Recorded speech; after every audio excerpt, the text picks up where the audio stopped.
Well, I'm at the Boulevard de Port-Royal, so I'm about halfway through the protest, and the mood is one of defiance and one of hope. So behind me, as you can see, you've got each of the major trade unions and 5 youth organizations marching towards their final destination, Place de l'Italie, and you have flags waving, people dancing, music playing.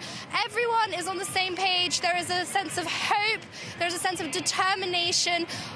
You have a lot of people who have heeded the 6th call to come and take to the streets in hope of forcing the government into submission. Now, so today, the turnout is looking to be much higher than the 31st January protests. Police are saying that about 60,000 to 90,000 protesters are in Paris alone, which is also why there is quite a heavy police presence here. Earlier, we did see a lot of police vans accompanying the crowds whilst they were marching, really monitoring carefully, because the police have been saying there are several hundreds of people from extreme left and right groups who are expected here today as well, and there is a bit of concern about damage to public property on the way.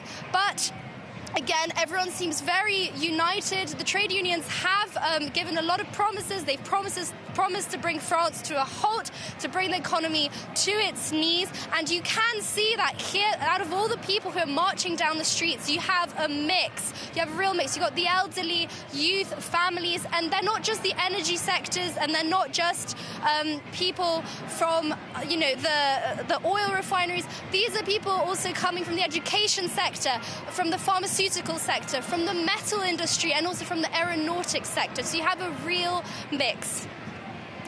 And Lisa, you have someone there with you, clearly, who's participating in today's protest. Can you tell us a bit more about your guest?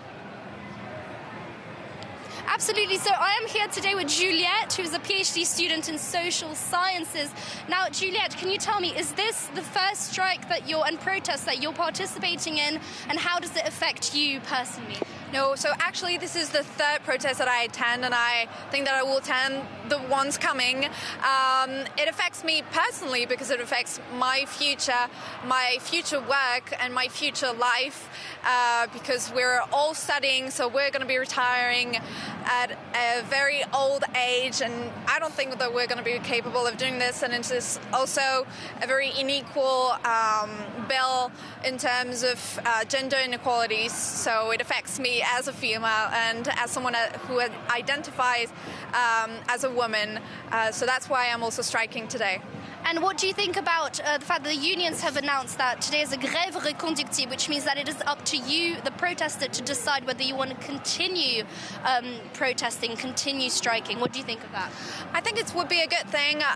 It's up to everyone and anyone to go on strike. It obviously depends on you, because not everyone is able to go and strike and not go to work. So if you feel that you have the means and you want to stop working tomorrow, keep doing it. If you don't feel that you don't have the means, it's okay. I think that everyone has a responsibility in it, but everyone has to feel free to go on strikes. Thank you very much, Juliette. So there you go, you have it on the ground. We will come back once more figures have been confirmed, but at the moment it's looking like there is a much higher turnout and a much larger mix of people today. These are coming